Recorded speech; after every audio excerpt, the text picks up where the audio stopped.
आता शेतकऱ्यांसाठी अत्यंत महत्त्वाची बातमी। नियमित कर्जफेड करणाऱ्या शेतकऱ्यांना प्रोत्साहन म्हणून 50,000 रुपयांचा लाभ देण्यासाठी आधार प्रमाणीकरणासाठी मोहीम राबवली जाते।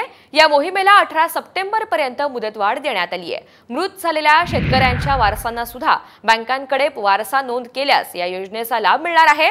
राज्य सरकारने 2019 मध्ये महात्मा ज्योतिराव फुले शेतकरी कर्जमुक्ती योजना सुरू केली। त्या अंतर्गत हा आता लाभ शेतकऱ्यांना मिळणार आहे। सरकारकडून 12 ऑगस्ट ते 7 सप्टेंबर या दरम्यान आधार प्रमाणीकरण करण्याची मोहीम राबवण्यात आली आहे। यामध्ये 16,000पेक्षा अधिक शेतकऱ्यांचं आधार प्रमाणीकरण झालं नसल्याचं निदर्शनास आलंय आणि यानंतरच या मोहिमेला 18 सप्टेंबर पर्यंत मुदतवाढ देण्याचा निर्णय सरकारच्या मार्फत घेण्यात आलाय। आता एक महत्त्वाची बातमी लाडकी बहीण योजनेच्या फसवणुकीच्या संदर्भातली। संभाजीनगरमध्ये 12 भावांनी महिलांचे फोटो लावून अर्ज भरल्याची माहिती समोर येते। लाडकी बहीण योजनेसाठी हे अर्ज भरण्यात आलेले आहेत।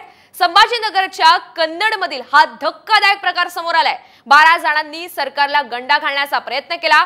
पोर्टलवर आधार कार्ड तसंच हमीपत्र सुद्धा स्वतःच्याच नावाने भरून दिलाय। पोर्टलवर फोटो मात्र महिलांचे अपलोड करण्यात आलेले आहेत। अतिशय धक्कादायक प्रकार हा म्हणावा लागेल।